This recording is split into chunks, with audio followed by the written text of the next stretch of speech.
Detailer's Roadmap Cruise Control, where we navigate the roadways of life, business, and everything in between.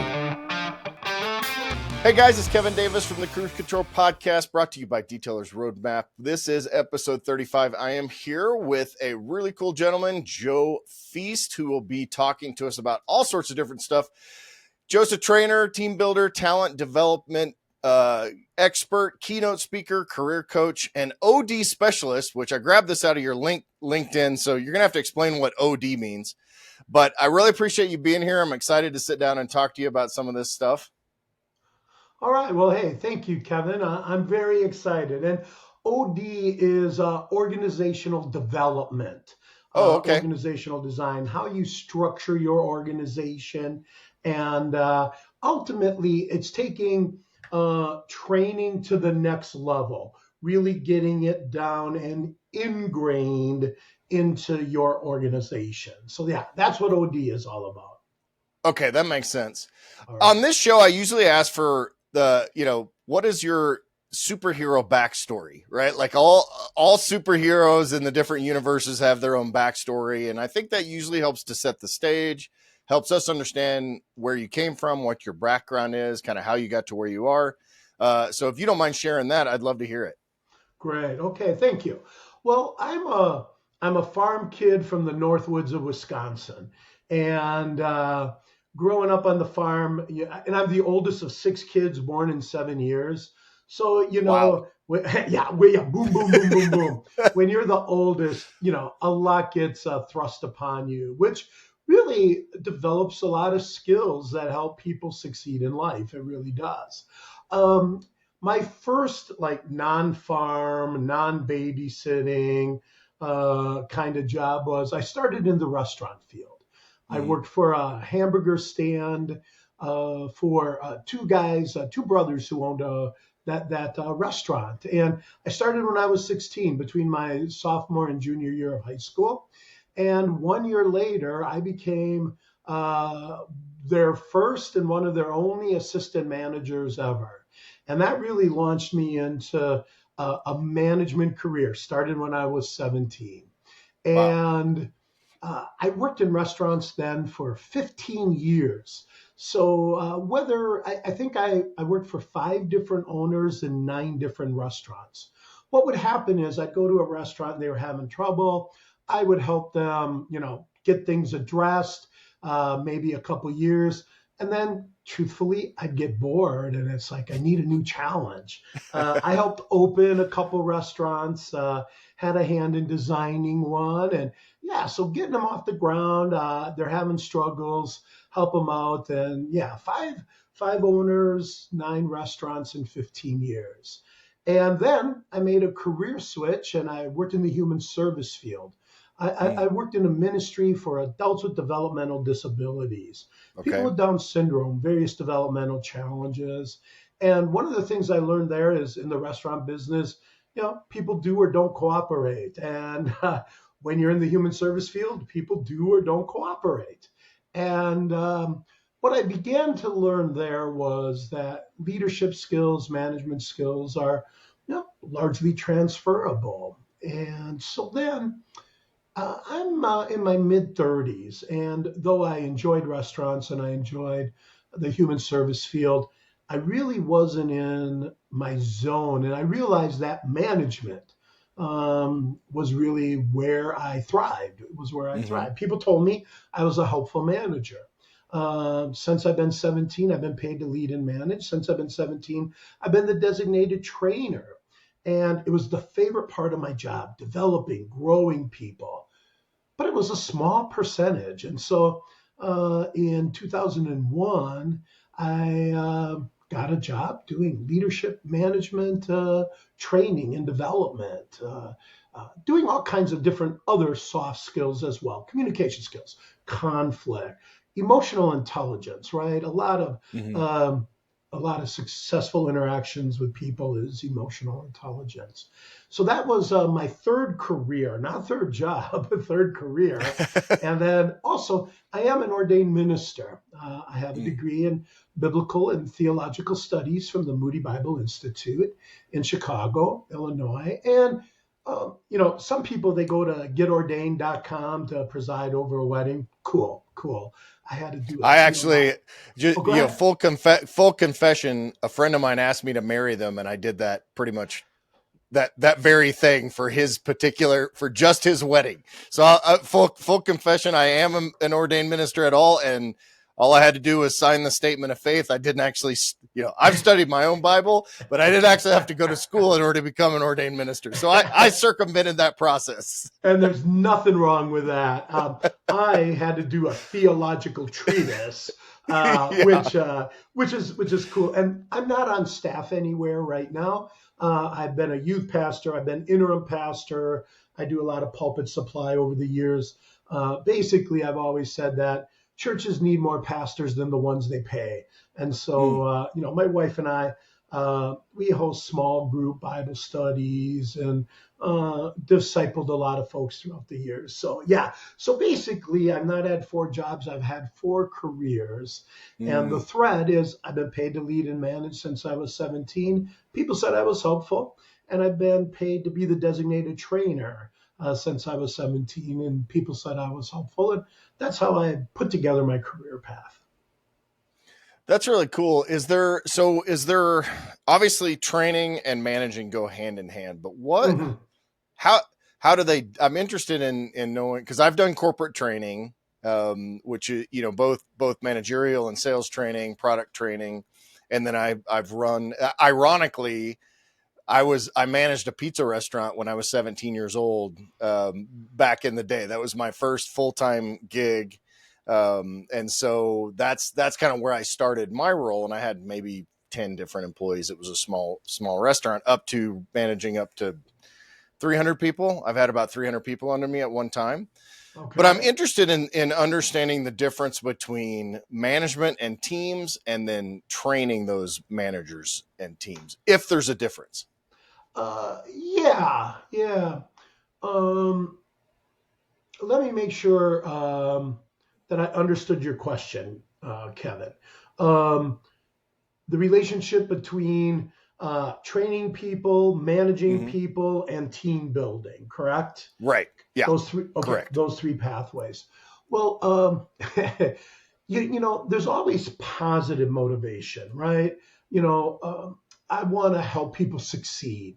So there's the positive motivation when you're training people, when you're leading, managing, and there is a difference. You don't need a title to lead. You need a title to be a manager. We all understand that. Stephen Covey, 7 Habits of Highly Effective People, going back to there. He actually, after he wrote that book, made some clarifications. He's one of those who said, the message basically was, if you were a good manager, then you're a leader. And if you kind of stink as a manager, well, then you're just a manager. When the truth is, you don't need a title to lead. You need a title to manage. But great managers at times are using their management skills and at times using their leadership skills. And you got to be good at both to be effective. You got to be good at both. And so, and we can circle back to that.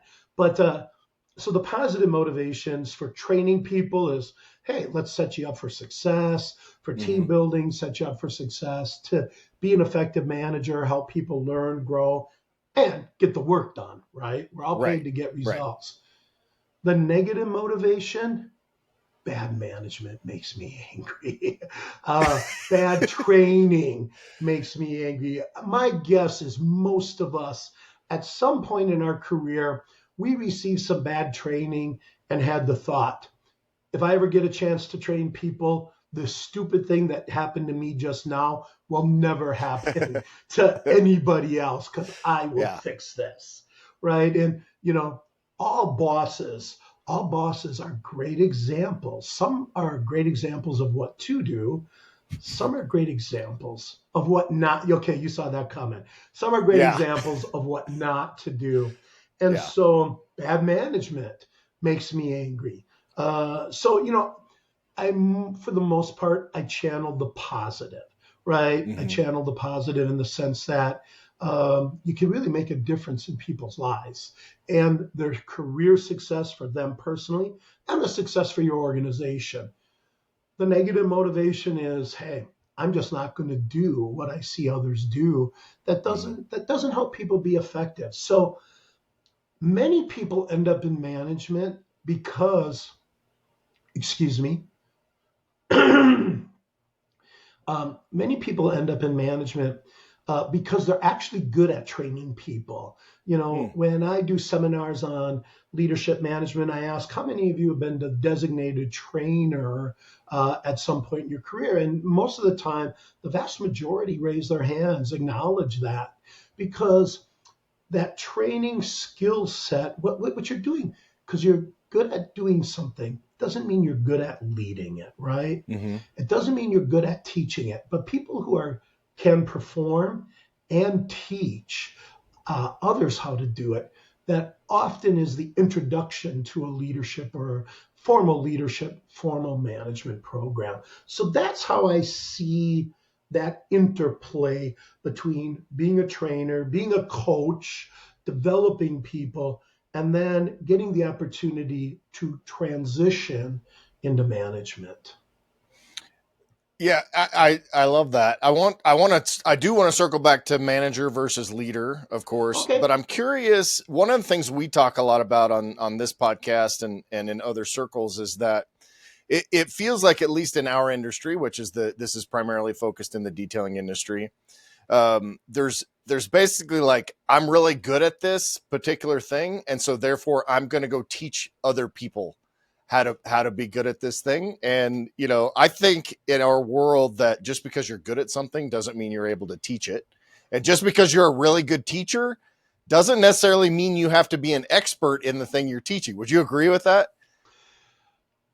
Yeah, yeah, for the most part, it's kind of hard to teach someone if you have absolutely no understanding. Oh yeah, absolutely. Yeah, yeah, you got to have some. But, you look at, for example, the NFL. How many head coaches they washed out after college, or they didn't have much of a pro career at all, if any, and then they become, a great coach. So you can see what needs to happen. You can help people get to where they need to get to and give them the input without necessarily being as good or competent as they are. For example, I'm a pretty darn good cook. I managed restaurants 15 years. Mm-hmm. I hired executive chefs. And they trained me how to cook. I hired cooks who were better than me. My goal was always to hire people better than me. I'm a good server. I'm a good dining room manager.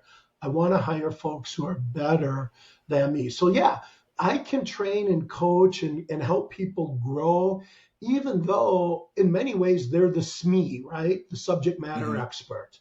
So yeah, I'm buying what you're selling there, Kevin. I'm buying that. And you know what? I can't help but do this. I gotta throw some good things about my wife. My wife is a high school teacher. She teaches a lot of AP history courses, etc. Mm-hmm. And my wife, she got an A- when she was in college, and it freaked her out. She graduated Kuma Suma something. I graduated, get your butt out of here. But so she teaches AP and things like that, and she's clearly a very good student. She's really good at helping students who struggle, which many people who are very good academically aren't good at helping someone who struggles academically or who has challenges. So there's an example of where you can have a high level of expertise and be able to help bring along those who struggle, rather than this is easy, come on, what's your problem, kind of thing. Yeah. which we've all had those people that are like, hey, do this, like, why can't you get this is so simple, I don't understand why you're so stupid. Yeah. What is your malfunction, right? Yeah, most of us, I think, have been to those kind of trainings. So let's talk about, I do want to, and then I want to move on to some other stuff, but talk to me about the difference between managers and leaders, and how that kind of, I'm sure there's some circular stuff that goes along with that. You know, Covey, because one of the reasons I love doing leadership management training, soft skill training, emotional intelligence training is I didn't get it. I learned by beating my head against the wall. I did have some good examples. My very first, the two brothers, they were great. To be an effective manager, let me throw out one example: conflict. Okay. Mm-hmm. In my management role, using my manager skills, I want to mitigate, manage, I want to mediate, get people on the same page. Team building, right? Mm-hmm. I from a management skill set, that's what I'm doing. From a leadership skill set, there's going to be times where I use conflict. For instance, I was running one restaurant. Now, in some cases, I don't care if my day kitchen manager and my night kitchen manager hate each other. Don't care, because they don't need to cooperate. There's no real overlap on the menu. So I'm managing a restaurant and they hate each other, but there's menu overlap. Okay. So how am I going to use conflict here? Here's what I did.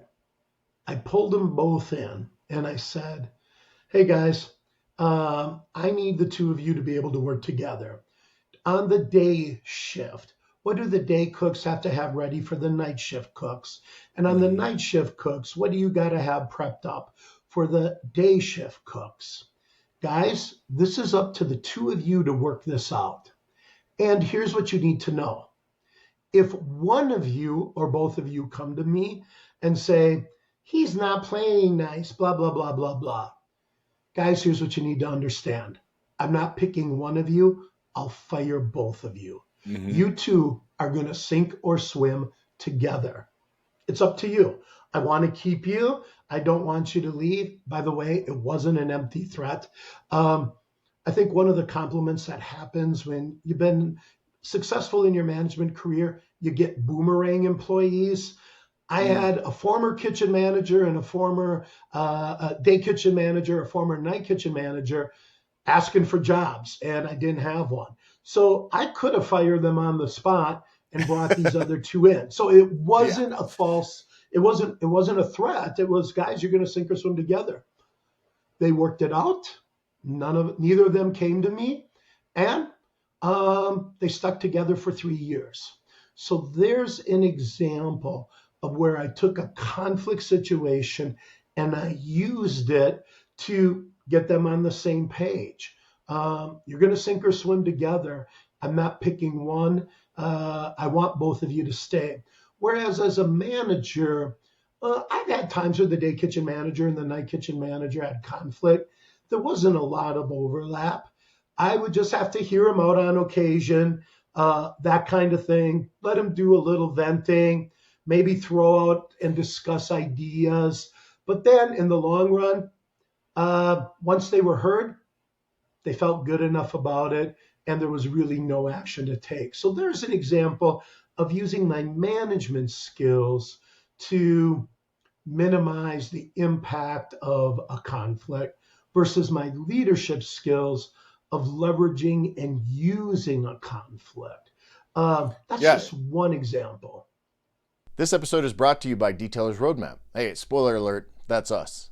We all know you need a kick-ass website in order to be successful with your business. The good news is at Detailer's Roadmap, kick-ass websites, that's kind of what we do. With the latest performance, designs, and SEO strategies, Detailer's Roadmap is your one-stop shop to be successful on the web. And don't forget, we have the best support team in the industry. Whether you're an existing partner looking to improve your lead generation or you need a brand new website, Detailer's Roadmap is here to help you be successful on the web. So go to detailersroadmap.com/success and get started today. That's detailersroadmap.com/SUCCESS.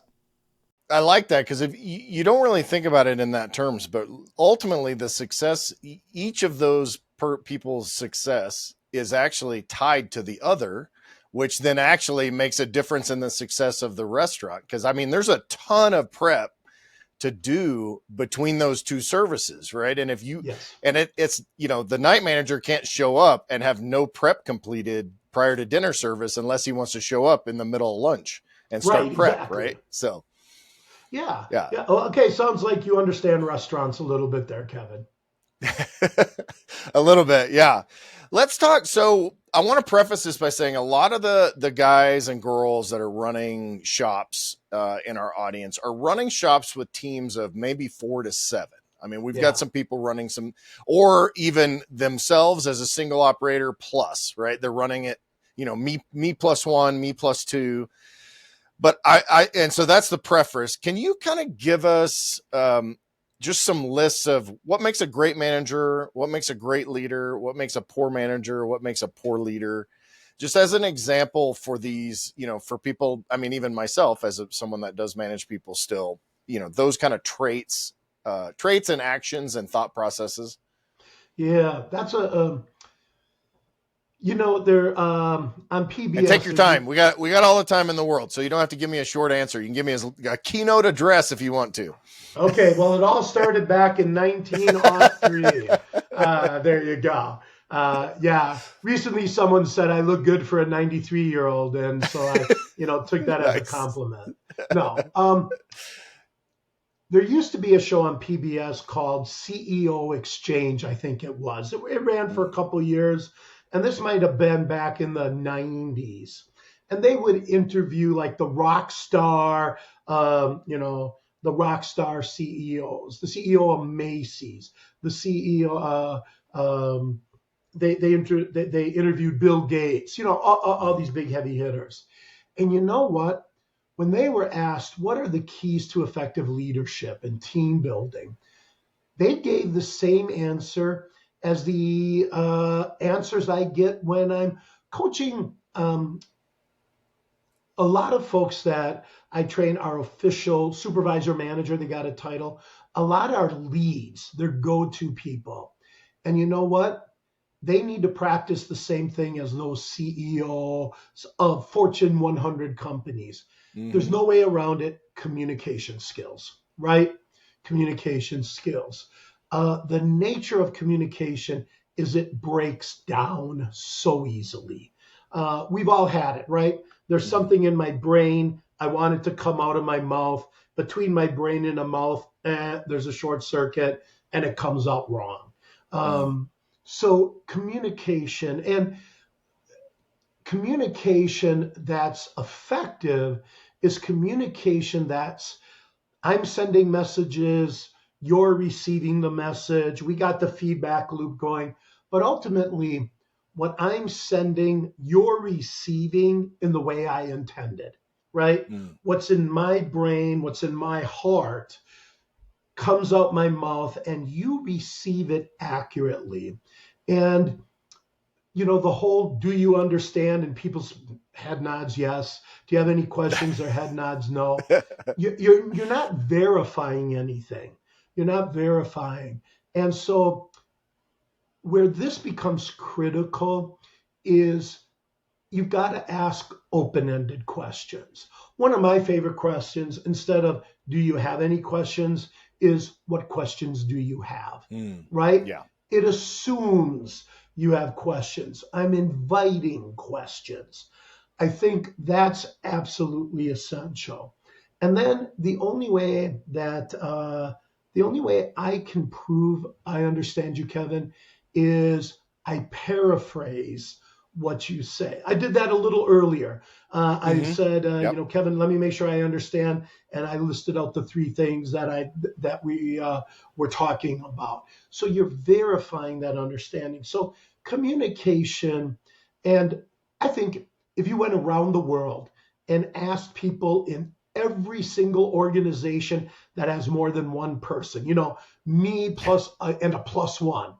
If you ask those folks, what's your number one challenge? How many would say in the top three, for sure, communication skills? So it breaks down. 2 ears, one mouth, right? Yeah. I'm not the first to point this out. Listening is such a critical skill.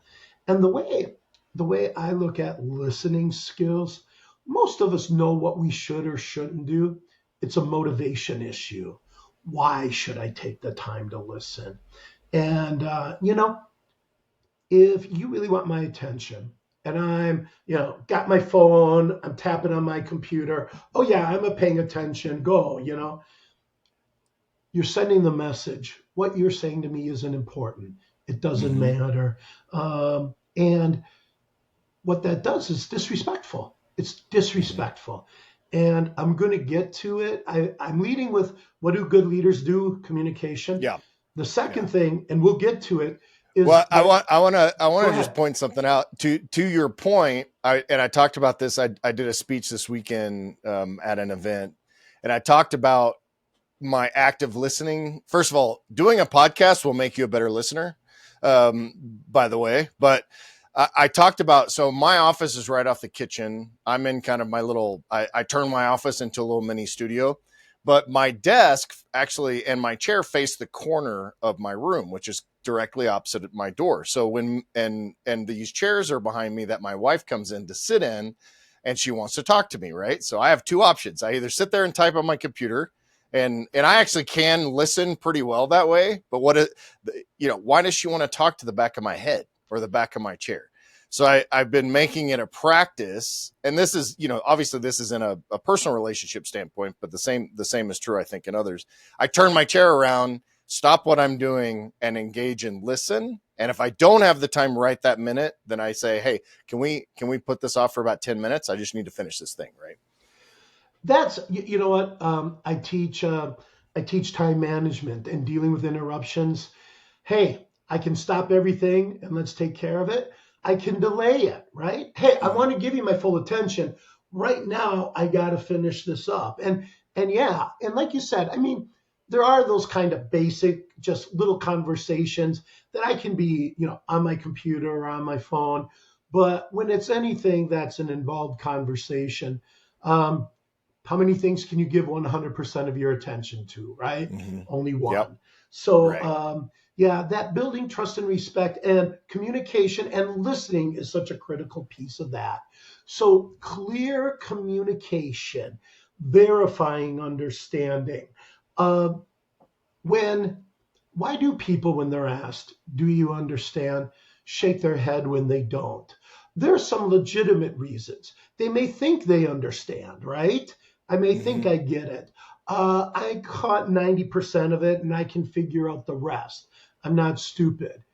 Some of the reasons people say they understand when they don't is at some point in their career, a boss, a leader asked, hey, do you understand? And they thought, wow, what a great question. No, I don't. And they got the, right? Yeah. Right. Well, let me dumb it down for you and explain this again, right? Let me speak in small words. Yeah, exactly. So communication skills are the foundation, which includes listening. And like you said, active listening.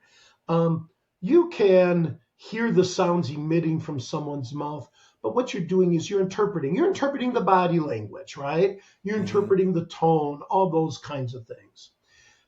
So communication is fundamental to successfully. Again, you don't need a title to lead. To lead and manage, you gotta communicate and communicate well. And that's what the bigwigs said, and that's true if you're a go-to person. Yeah. The other thing they talked about, which again I think is just basic, is the ability to build trust and respect. No one wants to follow someone they don't trust. No one. Hey, let's cut to the chase.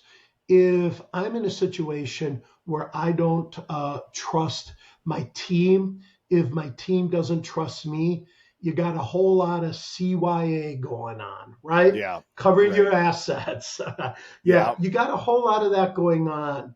And Stephen M.R. Covey wrote a book called The Speed of Trust.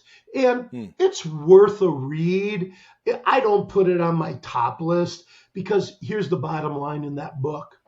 When there's high trust, things go faster.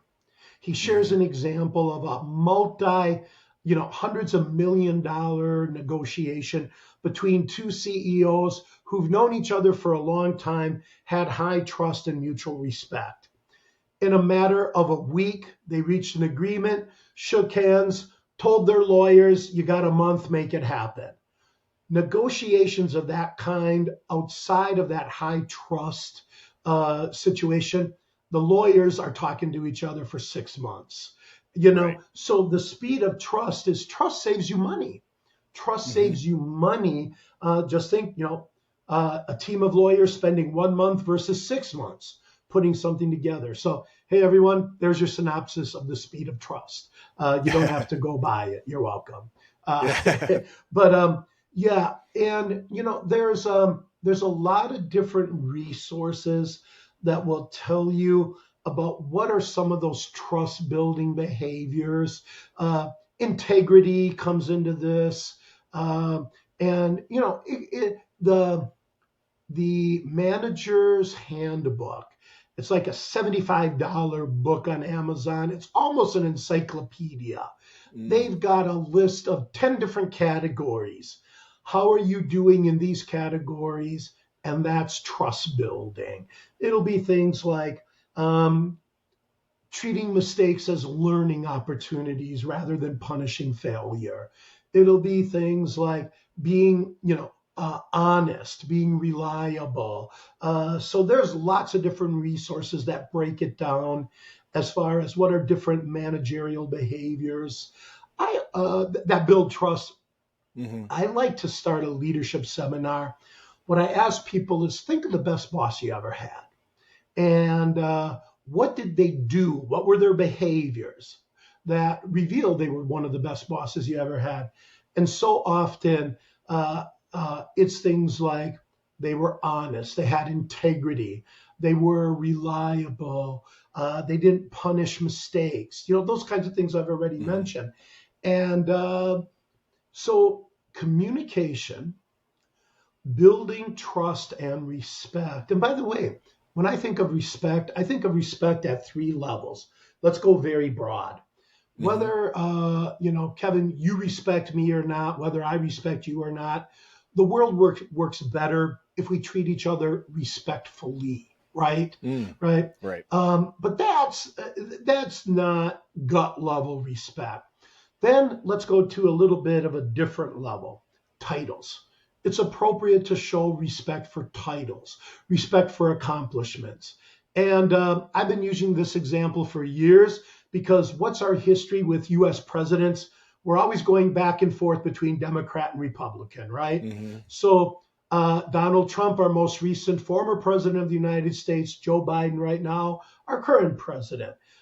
If either person walked in the room, regardless of our personal feelings, President of the United States of America, it would be appropriate to show some respect for that. I mentioned football coaches, baseball managers, basketball coaches. I can respect their accomplishments.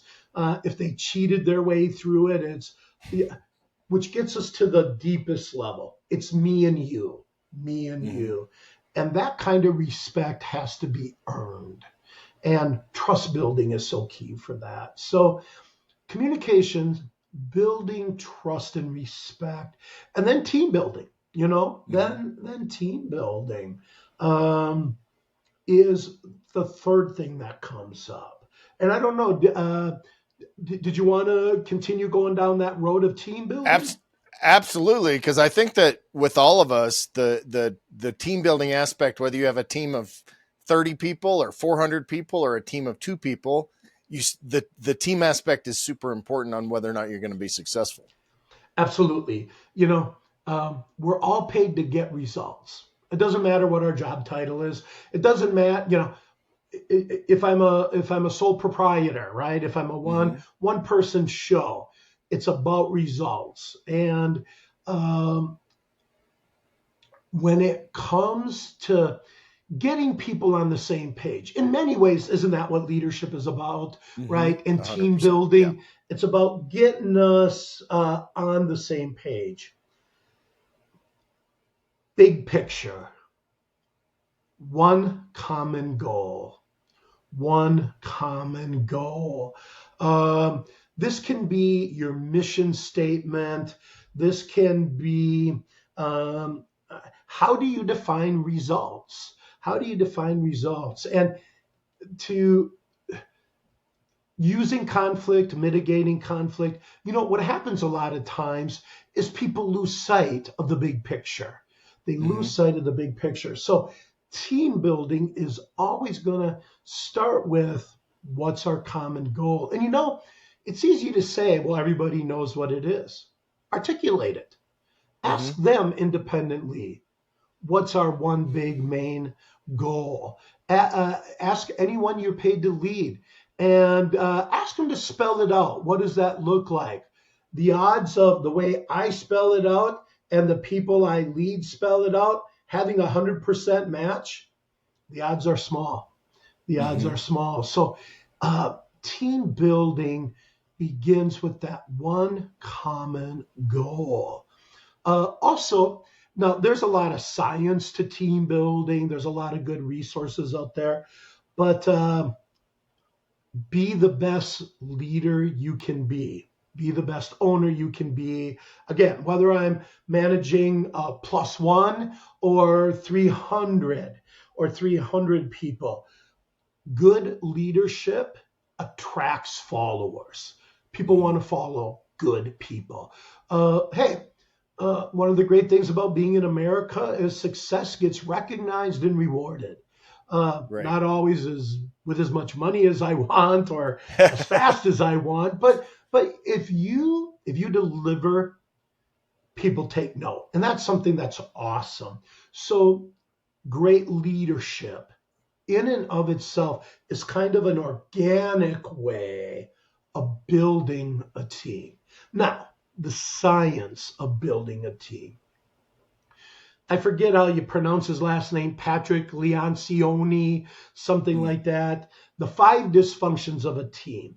That would be a book. That would be a book that I think really helps leaders. He focuses on the negative, but then also focuses on how do you fix that.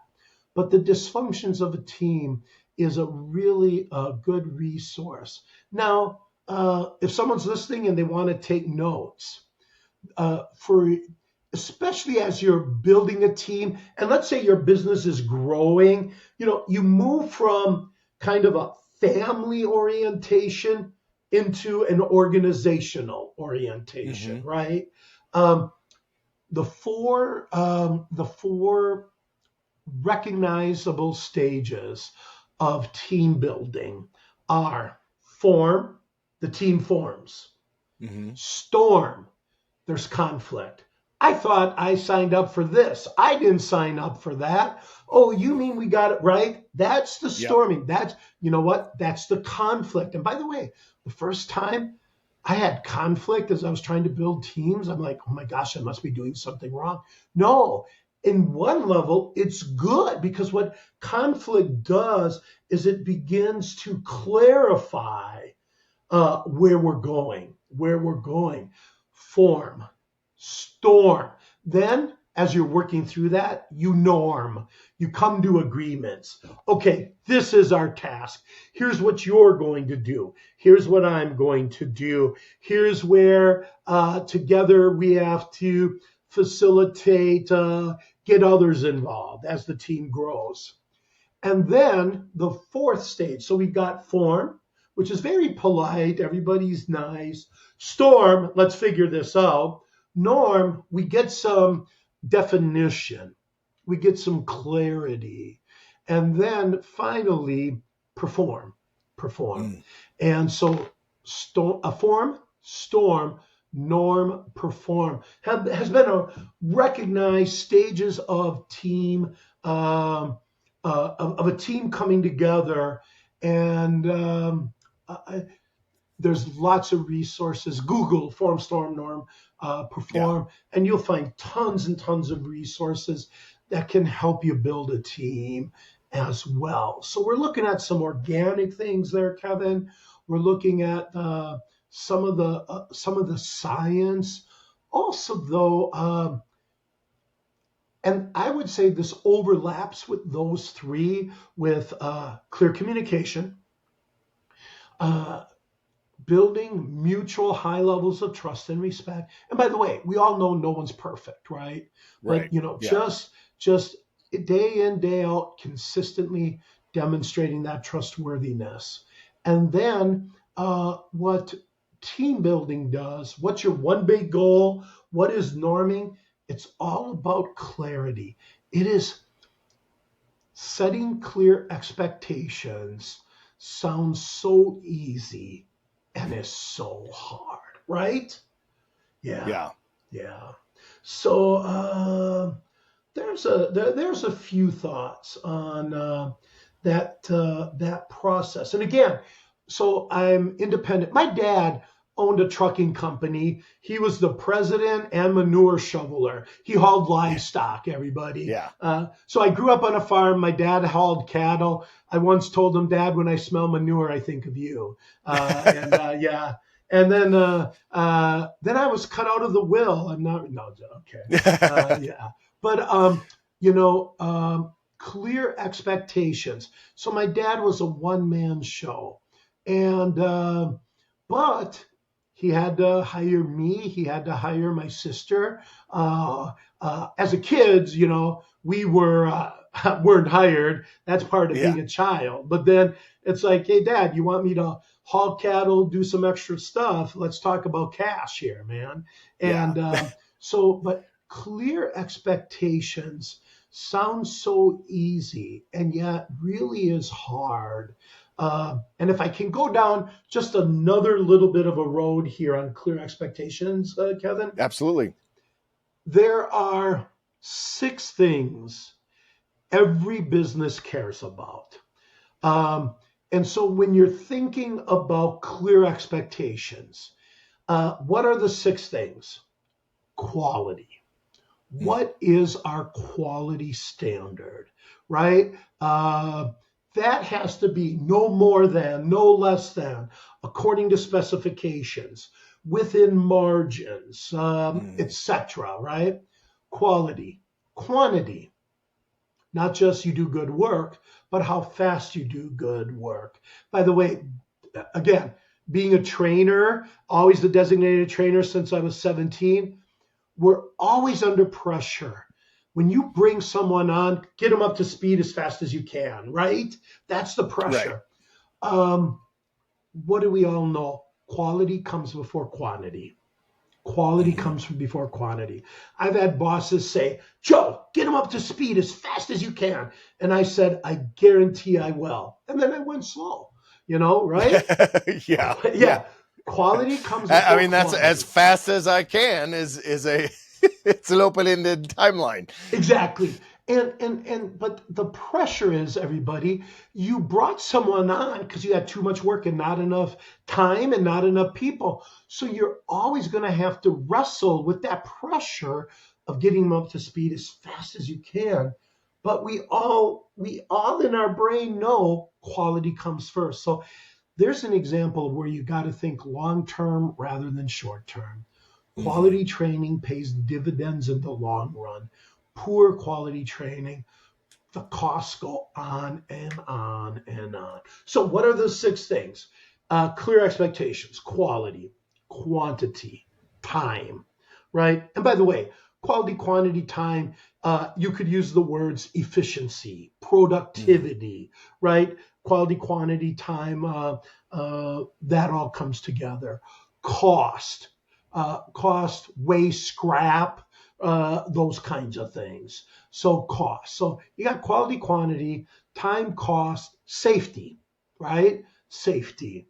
So those 5 are the more obvious ones, right? We all get that. There is a sixth one, and you know what? My dad, who was the president and manure shoveler of his trucking company, as he was raising us kids, he taught us values. He taught us a good work ethic. You know, personally, my 5 siblings, all of them loved growing up on the farm. I hated it. I'm not a farmer by nature.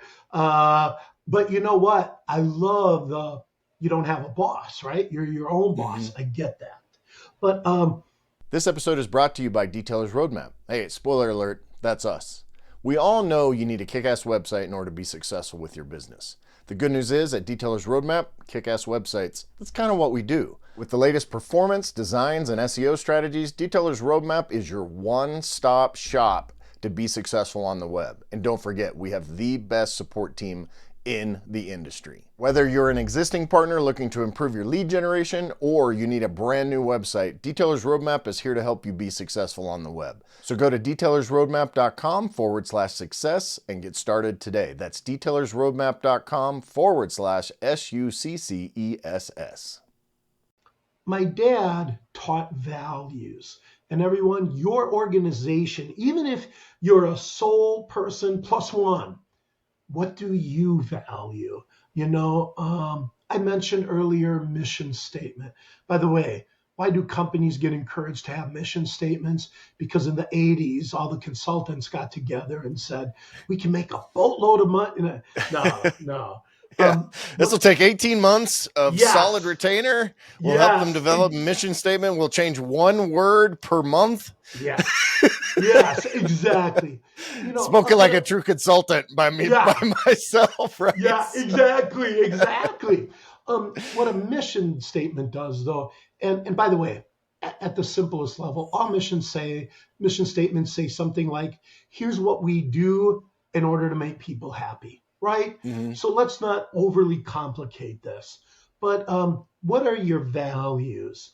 I went to one company one time, and when you walk in the reception area, above the receptionist, there was a banner. Our number one value is speed.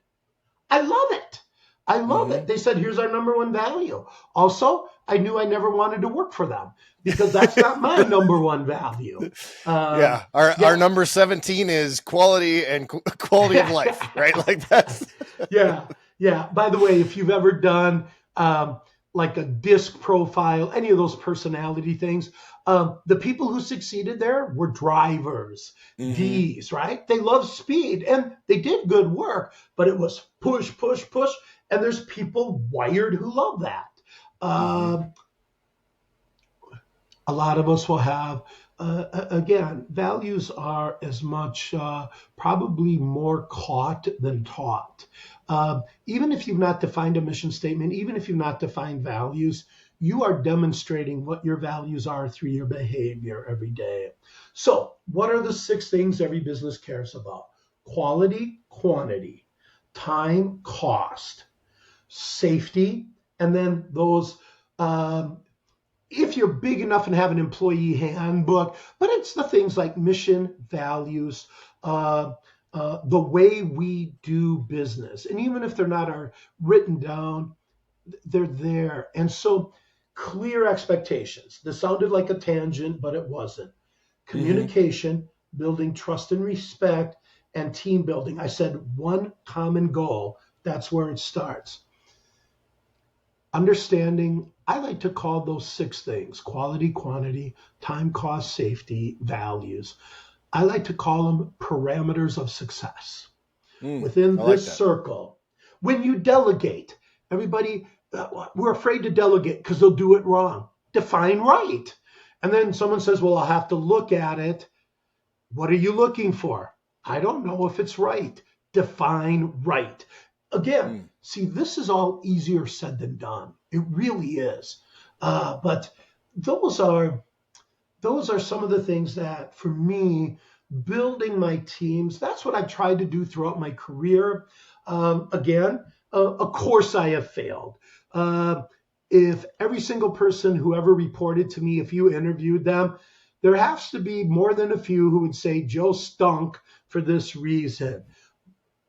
Overall, though, I've gotten a lot of positive feedback on how I help people succeed. So, it's a journey, it's progress, not perfection. And I always look at it is my behavior overwhelmingly consistently positive? That's the key. Yeah. Overwhelming, consistent, positive, understanding that we're going to blow it, our teams are going to blow it. And those are a couple thoughts on communication. What does it take to be a great leader? Communication skills, trust and respect, and then that team building and some of those components. Yeah, the team building aspect is something that's super important. And I think even if you have a small team, I mean, I've managed small teams, I've managed huge teams, but I always kind of follow the same procedure from my standpoint. It's like, we need to communicate, like you said, the values of the company, our mission statement, and what we're doing this for. My other strategy, so back in the day, I ran multi-million-dollar, 50,000 square foot health clubs. Okay. And I had about, including the instructors, maybe 275, 300 people that worked for me. But we had a huge housekeeping staff because one of the big values is we want to provide the cleanest workout atmosphere that has no down machines. Everything works perfectly. The environment is going to help these people get healthy in the fastest way possible. So that was some of our value statements. One of the things I always did is I was actually opening machines and showing them how to clean and actually doing those things, which then made it easier for me to communicate. I'm not just telling you what to do. I'm showing you what to do, and I'm showing you that I know how to do it. Absolutely. When I ask people, think of the best boss you ever had, what did they do that made them the best boss? Almost always they led by example. Right? They led by example. And Kevin, it sounds like you and I, what did Jerry Seinfeld say? People's two greatest fears are dying and speaking in front of people. And speaking in front of people is number one, which means at a funeral, more people would rather be in the casket or in the urn than the one delivering the message. Where you and I, we're one of those sickos who enjoy speaking in front of groups. But that lead by example and role model, two things come to mind. And both of these, there's no embellishment, okay? My first presentation, I was 6 years old. So everybody, imagine your mom or dad, and you have 6-year-old Joe as your child. And 6-year-old Joe, now remember, I'm the oldest of 6 kids born in 7 years. So there's just a brand new baby. I'm about to turn 7, but I'm still 6. I say, Mom and Dad, sit down on the couch. I have a presentation. Mom and Dad sit down on their couch. I pull out the kitchen chair. I have a chalkboard. I don't know what I put on the chalkboard. But I said, Mom, Dad, here's why you should let me start smoking cigarettes. First, you do. You do. Second, you make me set the table, clean the table, do dishes, sweep the floor. I got to do all this stuff adults do. These little punks running around, they're pooping their pants. They don't have to do anything. If you're going to treat me like an adult, I want to be treated like an adult. And that's why you should let me start smoking. No embellishment. No embellishment. And I remember 2 things. The answer was no. And also, you are one weird little kid. Those are the 2 things I remember. Now, of course, today I realize why you don't want your 6-year-old dragging unfiltered Pall Malls out back, right? But you know what? Do as I say, not as I do. Didn't go down well when I was 6 years old. It didn't go down well. I get it, right? But your example was so good. I'm in there. In the restaurant business, if a dishwasher calls in sick, you know who usually ends up doing dishes? The manager. Yeah. I got great cooks. Why should I pull them off the line and make them do dishes? I got great servers. I got great people out front. As a manager, I'm the one jumping in, doing dishes. I'm the one bussing tables if a busser calls in sick. I hired good people. I'm willing to do that kind of work. Now, from a negative example, because we've all blown it, we opened a brand new restaurant. This is one of those restaurants I had a hand in designing. And if you've ever opened a restaurant that's a franchise, you usually bring in people from other franchises and they train. Well, this was independently owned. And at this stage of my career, people kind of followed me as I went from restaurant to restaurant, except when it was opening a brand new restaurant, because the first year is usually rough. And I couldn't get anyone to follow me. The 3-day cooks I hired were the worst people I could have hired. By the way, I'll circle back. It wasn't their fault. It was my fault. I'll circle back to that. We opened the restaurant in April, okay? And this is up in Door County, Wisconsin. That's where a lot of my restaurant career happened. I don't expect people, if they don't live in Wisconsin, to know what that is. It's a tourist destination. And so we were seasonal. Often open up in April and May, close late November because there just weren't tourists, okay? So we opened up in April, and this team isn't coming together. By May, I'm still working and working. By June, we're starting to get busy. 4th of July hits, and it is gangbusters for the whole summer. And a couple weeks into July, I'm like, this is the worst crew I ever hired. And I go from frustrated to angry. And things would go wrong. And I'd go back in the kitchen and I'd grab pots and pans. And now, to set the record straight, I was not born an ordained minister. I was the first grader teaching some of the other first graders words mom and dad didn't wish they would learn. I'm grabbing pots and pans, blacka, blacka, blacka, blacka, blue, you know. and after doing that for a couple of weeks, one day my cook, Paul, comes up. And he goes, Joe, you're a joke. Now, being the great leader I am, the effective manager, I said, you're stupid to say that. I could fire your butt. Wow. He said, I don't care. I'm like, okay. He's drawing a line in the sand. And I said, Paul, what do you mean? He says, well, Joe, when things go wrong, you come back here, you grab pots and pans, you slam, you swear. I call this my slam and swear story. You slam, you swear. You don't help us. You don't tell us what's wrong. You do nothing to coach us. And then you walk out of the kitchen. And once you walk out, we laugh at you behind your back. And I said, shut up, get back to work. Everyone, you know where this is going. I thought about what he said, and he was absolutely right. I once wrote an article about what I call my slam and swear story, and I entitled the article, Lose Your Cool, Lose Your Credibility. Lose your cool, lose your credibility. By the way, I'm not the only one on this podcast who's had to learn to manage their temper, right? Yeah. I'm not the only one listening in who's had to learn that. So anyways, I thought about what Paul said. I go back to work the next day. I say, Paul, come here. He goes, yeah. I go, hey, I want you to know I thought about what you said. You're right. I'm doing nothing to help. I'm not coaching. I've been wrong to handle it this way, and I'm changing effective today. And now this might be a slight embellishment. He said, Joe, you must be the greatest. Okay, yeah, that's a lie. We talked about honesty, didn't we? You know what he said? Whatever, right? Why would he believe me? He's got no reason to believe me. That's the trust, right? That's the trust factor. Exactly. I worked with them. I didn't hire any of them back the next year. Now, lead by example. First off, everyone, what was I training them to do when things go wrong? I'm teaching them to lose their temper, not worry about right? I'm role modeling bad behavior. Fortunately, they didn't reflect that behavior. Now, and this is so critical when hiring.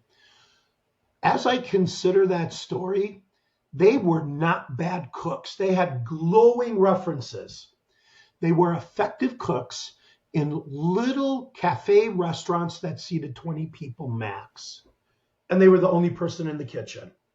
Right. We seated 100 people. They had to coordinate on a line, and that was not a skill set they came with. It was not a skill set that I actually recognized that I needed to build. I was trying to build that skill set. But so everybody, here was the lesson. I assumed if you cooked in a restaurant, you knew how to coordinate with other cooks. I couldn't imagine a restaurant where you were on a regular basis the only cook in the kitchen. And so what I learned there was when interviewing, I didn't ask the right questions. I didn't probe for the right issues. So as leaders, because we're all going to get involved in interviewing once business gets to a certain point, even if we're hiring family, right? I hired all 4 of my sisters at one point, and I'll circle back to that as well. But yeah, it was poor interviewing on my part. I learned that lesson. The next year, best cooking crew I ever hired. Plus, a whole lot of those folks who had followed me from other restaurants but wanted to skip the first year, they came back. They came on board. Yeah, it was as smooth as silk. By the way, I mentioned hiring my sisters. And you know what? When you're an organization, you often look to family, right? When I hired my sisters, I said, hey, my sister Carla. I said, Carla, outside of work, I'm your brother. You can say anything you want. At work, I'm your boss.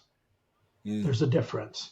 And she's like, yeah, no problem. And it was never a problem, which, by the way, was why I hired all my sisters. But when I went to college, I promoted her. And when I came back from college to work, she was the boss. Guess what the first thing she told me was? Hey, Joe, your sister out there. outside of work, I'm your sister. Yeah. And I'm like, dang. I was no problem. So when you're hiring family members, most of the restaurants I worked at were owned by husband and wife. Some had children's. I learned this after the first restaurant. Children started working and I'm the manager. I would negotiate with the owner. What's my authority when it comes to your child, right? Yeah. You know, because there's things that people could do that would lead to immediate termination. We discussed it and all of them landed on this. You can do anything you would do with any other employee except fire them. Send them home and then we'll talk. And I said, wait a minute. I'm going to send them home and they're going to tell you about how mean, big, bad Joe was. Are you going to be willing to listen to my side? And they're like, absolutely. And the truth is, I never had a problem because the other thing I did is I said, would you communicate this to your children? Would you communicate? So yeah, I manage the children of the owner. So again, it does come back to role modeling, building trust and respect, and clear communications and expectations on what my limitations are. I love it. Yeah. I want to be respectful of your time, but I have one more question for you. A lot of the people that are here are trying to transition from being a single operator and beginning to hire a team. If you could give just a few pieces of advice to those people, I'd love to hear it. You know, doesn't have to be huge and long and all that. Just how do we guide those people? Okay, that is such a critical juncture, right? In any business is starting to bring someone on board. So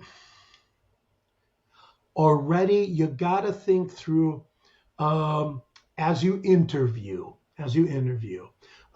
what are the right questions? And there are those yes or no questions, right? Everyone, right, Kevin? Here's the requirements of the job. Here's the expectations. Can you meet them? Yes or no? A clear statement of expectation. And now I'm going to preface this. Most people, when being interviewed, hate these questions. but they're actually really good questions to ask. And if anyone wants to make a note, it's called asking behavioral interviewing questions. Mm. Behavioral questions. And they typically start with, hey, Kevin, tell me about a time you were in conflict with a coworker and how did you handle it? Right? It's give me an example of when you dealt with a difficult customer. What did you do? What was the process you followed? So you do ask questions about expectations. Hey, I'm going to need you to work overtime, sometimes on a moment's notice. I want to be respectful of your family, but there's going to be those moments where I need you to give an extra 2-3 hours. Is that an expectation you can meet on occasion? Understanding, we'll talk, da, da, da, da, da. So there is those yes or no questions. There's also those, give me an example, tell me about a time. And you only ask those kinds of questions where it's pertinent to your business. For example, dealing with conflict, if I'm an individual and I'm hiring one person, I'm probably not going to ask that question. If they're interfacing with a customer, hey, tell me about a time when you dealt with a difficult customer. Now, we've heard that you hire not just skills. You don't just hire skills. You hire people with the right attitudes, the right personality traits, those kinds of things. Fit, cultural fit, core value fit. When you're small, you're usually hiring for a skill set, right? If you need someone who has mechanical inclinations, I can fit your culture perfectly. Do not hire me. I have no mechanical skills. Right. Righty, loosey, tighten, U-turn, yeah. Right. So you can't hire me in terms of culture if you need that skill set. So you're going to start out with skill set, and that's going to always be critical. Again, skill set is defined by parameters of success. Joel, tell me about when you had something break down. What is your thought process? Where do give me an example of the yes, no kinds of flow chart thing. I check this first, I check this second. That said, you do have to consider fit. You do have to consider fit. I'm a hardcore people person. I need to feel connection. Treat me like employee 029368. I'm quitting. Yeah. Who's going to fit with my personality? Who's going to fit with what I see as the core values? Hey, some of us are a little rough around the edges. We're get it done and that's it. Well, then I got to find someone who's going to be okay with short conversations that could sound terse, but aren't necessarily terse. So you've got to identify skill sets, and that's always going to be the first place you start, right? Because you need someone else. They got to be able to do something that you do. Don't ignore fit. Make sure you're honest about who you are. And so that way you find someone that you can mesh. I mean, Kevin, those are the two big things that come to mind. Did I answer? Did I address the question that you raised? Yeah, I think that's great, because I think that we actually we're doing these kind of troubleshoot your business podcasts on here, and one of the guys we met with last week was talking about how he currently has one employee. He had two. The other guy was a really good worker, but he didn't get along.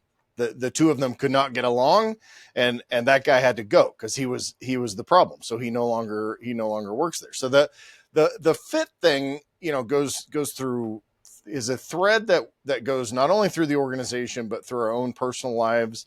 If you've got, my wife and I were talking the other day about if you have a particular person within a family that is not a great fit for that family, that person is actually the catalyst and the driving factor for the trajectory of the family, right? Yeah. And businesses can be a family, and it can work the same way. Absolutely. And, my wife and I are the classic case of opposites attract. Whenever you do any assessment, my high score is going to be her low score. Her high score is going to be my low score.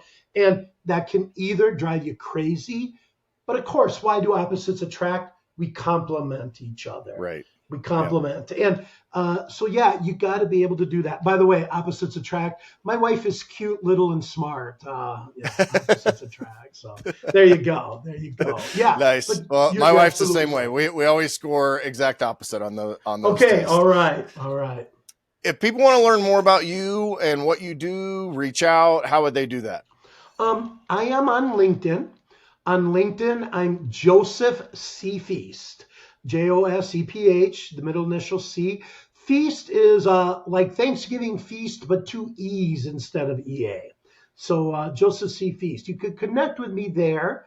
And my email address is on that. It's my personal email address. So that would be the best way to connect with me. Okay. And of course, if you jump on Facebook and you just do Joe Feest, you could find a way to connect there as well. LinkedIn is probably the best way. And like I said, it has my personal email address on there as well. Just go ahead, reach out. And, the fact of the matter is, Kevin, we talked about mission statement.